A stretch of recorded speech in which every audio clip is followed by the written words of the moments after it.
So let's say our next question, it says if x equals to sin t and y equals to sin pt आपके पास parametric functions है जिसके अंदर parameter है आपके पास t, then we have to prove that 1 minus में x square times of d2y by dx square minus में x times of dy by dx plus में p square y equals to zero आपको proof करना है। Okay, सो आपको पता है अगर आपके पास कोई पैरामीट्रिक डिफरेंशिएशन का सवाल है तो पहले आपको फाइंड करना पड़ेगा यहाँ पे d x by d t and d y by d t, and by using these two values आपको फाइंड करना पड़ेगा d y by d x, and by using d y by d x आपको find करना पड़ेगा d two y by d x square, और सारी की सारी वैल्यूज़ का इस्तेमाल करके आपको ये चीज़ प्रूफ करनी है। ओके, सो मैं लिखता हूँ यहाँ पे डिफरेंशिएटिंग बोथ साइड्स या फिर both the functions with respect to, मैं करता हूँ यहाँ पैरामीटर टी, तो लिखना पड़ेगा मुझे यहाँ पे differentiating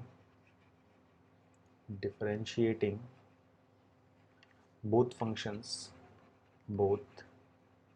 functions with respect to, हमें करना पड़ेगा with parameter T.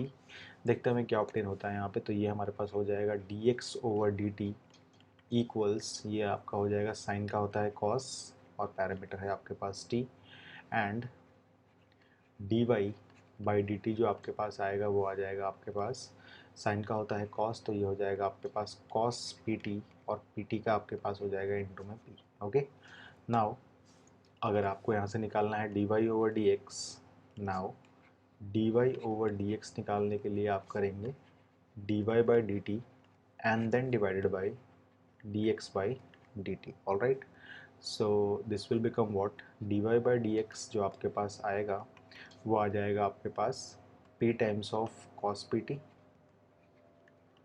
And then divided by what, divided by आपके पास नीचे आ जाएगा cos t। तो आपके पास जो dy ओवर dx आया है वो आपके पास नॉर्मली t की फॉर्मेट में आया है। तो आपको पता है कि यहाँ आप कौन सा फॉर्मूला अप्लाई कर सकते हैं। अगर मैं आपसे बोलूँ कि d2y by d x square अगर आपको फाइंड करना है तो आप लोग यहाँ अप्लाई कर सकते हैं d by d T of dy over dx and then multiplied by what, dt by dx। Okay, ये तो फॉर्मूला आपके पास वेल नोन फॉर्मूला है जिसका इस्तेमाल आप लोग कर सकते हैं। ज़रा सोचिए क्या मैं इस पूरे dy ओवर dx को यहाँ पे क्या मैं x और y की फॉर्मेट में कन्वर्ट कर सकता हूँ। तो सोचिए वो तरीका आपके पास क्या होगा। ऑल्दो अगर माइंड में आपके स्ट्राइक नहीं हो रहा तो क्या करेंगे आप लोग डायरेक्टली इस फॉर्मूले का इस्तेमाल कर लीजिएगा।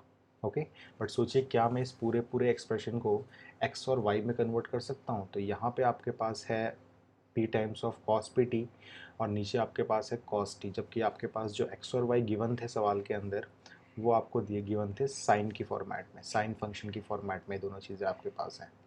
तो क्या आपके पास कोई भी तरीका होता है कॉस को साइन में कन्वर्ट करने का? तो आप चाहे तो यहाँ पे एंगल्स लगा सकते हैं पाई बाई टू वाला कंसेप्ट, लेकिन उसमें एडिशनल आपका खर्चा पाई बाई टू का हो जाएगा। एक चीज़ फटाफट देखिए, आपको पता है कि sine square plus cos square equals to 1 होता है। एंगल आप कुछ भी लगा लें। ओके, सो क्यों ना मैं एक काम करूँ, मैं इनको स्क्वायर्स में कन्वर्ट करने की कोशिश करूँ ताकि मैं उनकी जगह पे साफ साफ बोल सकूँ कि कॉस स्क्वायर पी टी का मतलब 1 माइनस में साइन स्क्वायर पी टी होगा और कॉस स्क्वायर टी का मतलब 1 माइनस में साइन स्क्वायर टी होगा। ओके, और जहाँ भी आपके पास साइन दिखेगा उसके हिसाब से आप एक्स और वाई को पुट कर सकते हैं। तो मुझे करना पड़ेगा यहाँ पे पहले स्क्वायरिंग, तो उसके लिए मैं लिखूँगा यहाँ पे स्क्वायरिंग बोथ साइड्स।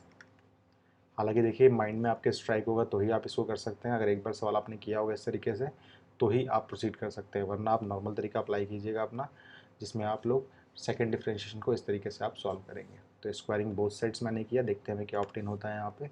सो ये आपके पास हो जाएगा d y over d x की whole square equals p square and then cos square p t divided by cos square T.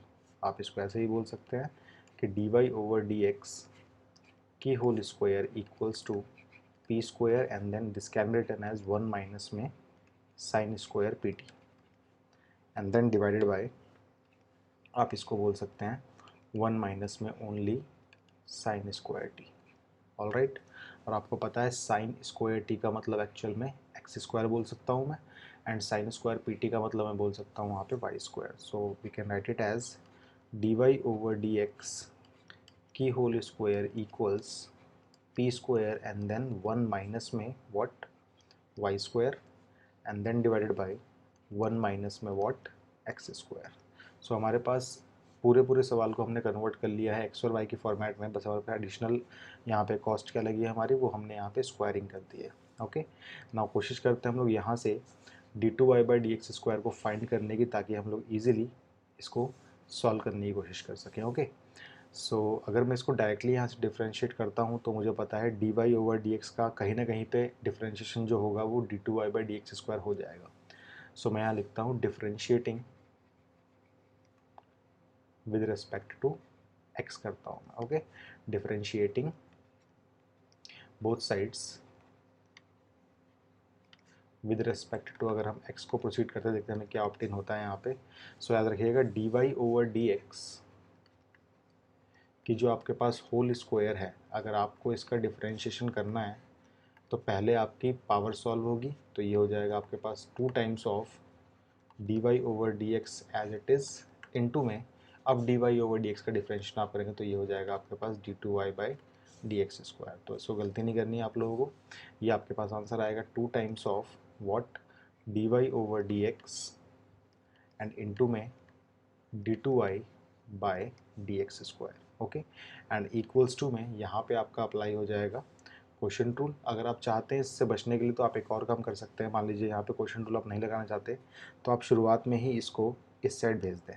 Okay, सो देखिए आपके पास क्या चीज़ आने वाली है यहाँ पे, ये आपके पास हो जाएगा 1 माइनस में x² इंटू में dy/dx की whole square equals p² and then 1 minus में y²। और इस स्टेप के बाद आप लोग इस स्टेप को फॉलो करेंगे तो आप पाएंगे कि आपके पास यहाँ पे अप्लाई हो जाएगा एक बार और प्रोडक्ट रूल। देखिएगा ये फर्स्ट फंक्शन है और ये सेकंड फंक्शन है। ओके, सो ये आपके पास हो जाएगा फर्स्ट फंक्शन का डिफरेंशिएशन माइनस का 2x आएगा and second function as it is dy/dx की whole square as it is plus first function आपके पास आएगा एज इट इज़। और आपने अभी सीखा है यहाँ पे कि dy/dx की होल स्क्वायर का आंसर कितना होगा, तो ये हो जाएगा 2 टाइम्स ऑफ dy/dx इंटू में d2y/dx²। मैं इस पार्ट को यहाँ से रब कर देता हूँ ताकि हमारे पास थोड़ा स्पेस बन जाए यहाँ पे,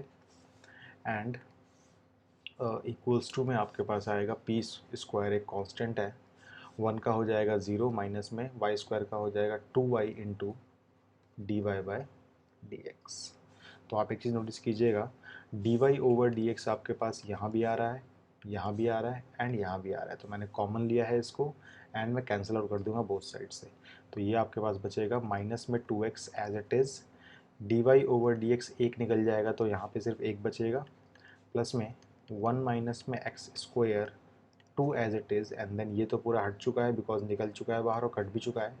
ठीक है, तो यहाँ पे आपके पास हो जाएगा d2y/dx² एंड इक्वल्स टू में आपके पास आने वाला है क्या, माइनस का 2p²y। ओके, आप एक और चीज़ देख सकते हैं, हर टर्म में आपके पास यहाँ पे 2 भी आ रहा है, तो मैंने यहाँ से 2 को भी कॉमन निकाल लिया और हर जगह से मैंने कटअप कर दिया। सो आपके पास अल्टीमेटली जो यहाँ पे आंसर आने वाला है वो आने वाला है माइनस का x dy/dx एंड प्लस में 1 माइनस में x² d2y/dx²। और अगर आप इस टर्म को लेके आएंगे इस साइड तो ये हो जाएगा आपके पास प्लस में p² इक्वल्स टू 0। अगर आप यहाँ पे वेरिफिकेशन करते हैं, देखिए आपको क्या चीज़ चाहिए थी, आपको चाहिए था 1 माइनस में x² d2y/dx², आपके पास ये टर्म ये रही। आपको चाहिए था माइनस में x टाइम्स ऑफ dy/dx जो आपके पास ये रहा, एंड आपको चाहिए था प्लस में p² जो कि आपके पास ये रहा और इक्वल्स टू 0 भी है। तो हैंस आप लोगों ने इस सवाल को रिक्वायर्ड फॉर्म में प्रूव कर लिया। ओके, तो हैंस ये प्रूफ सवाल हो गया। ओके, सो यहाँ पे आपको ध्यान देने वाली बात ये थी कि आपके पास जो dy/dx आया था वो t के फॉर्मेट में आया था। अगर आप चाहते हैं उसको x और y के फॉर्मेट में चेंज करना तो आपने यहाँ पे थोड़ा बहुत दिमाग लगाया और इसको आपने चेंज कर लिया x और y के फॉर्मेट में यहाँ पे। हालांकि ये चीज़ आप लोग पहली बार में नहीं कर पाएंगे। सो अगर आपने पहले ये सवाल देखा होगा तो ऑब्वियसली आप लोग इसको कर लेंगे, बट मान लीजिए आपने सवाल नहीं देखा है वाला, तो आप लोग कोशिश कर लीजिएगा कि इस तरीके से आप लोग इसको सॉल्व कर लें। यानी कि जब कभी भी आपके पास टी के फॉर्मेट में सवाल आया तो d2y निकालने के लिए आप लोग इस वाले प्रोसीजर को फॉलो कर लीजिएगा। ओके, सो ये तरीका काफ़ी छोटा लगा मुझे इसलिए मैंने आपको कराया। सो ये इस क्वेश्चन का रिक्वायर्ड सॉल्यूशन हो गया। ओके।